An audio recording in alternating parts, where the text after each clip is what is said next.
Hello, my name is Amanda Mosley, and I decided to do Chapter 4 for Project 2, which is Student Diversity. My first slide is the socioeconomic status, which is sometimes abbreviated as SES. In the book on page 67, it says socioeconomic status or social class in terms of individual income, occupation, education, and prestige in society. This class has 4 different classes: the upper class, the middle class, the working class, and the lower class. The upper class families have good jobs, they have earn good money, but their job you must have more than a high school diploma, so a college degree. The middle class, this is the people that have good jobs also, but they have to have some education after high school, but not necessarily a college degree.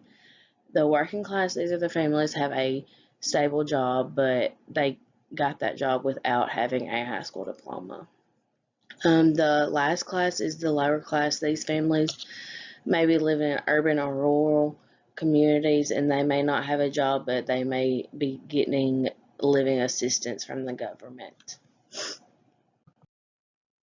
Race and ethnicity.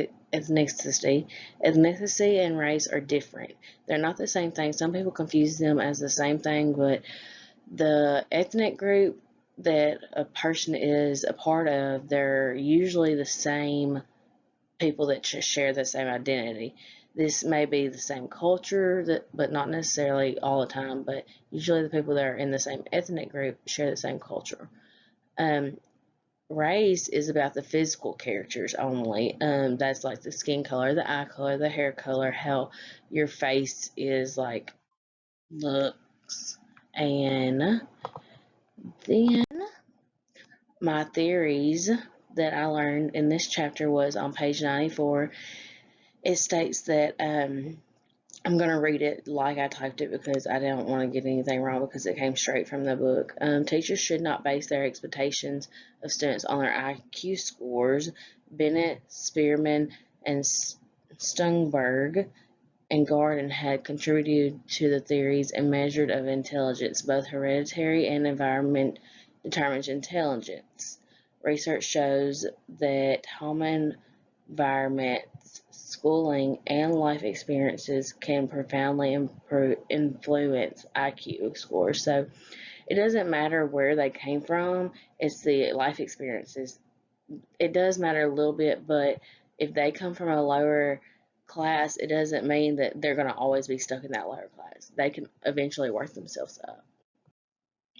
I got this from the book, and this is Teaching in Diverse, and I just highlighted a few that I know for sure I implement in my classroom. Avoiding stereotype and emphasize the diversity of individuals, not groups.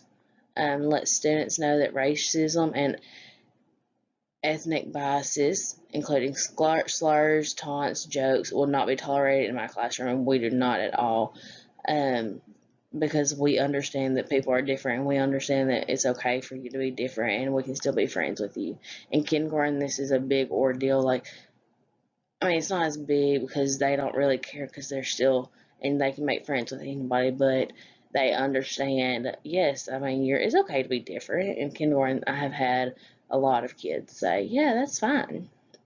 And then also decorate the classroom and hallways and library with different bulletin boards, posters, and artifacts from different cultures so they will know that more about detailed into those.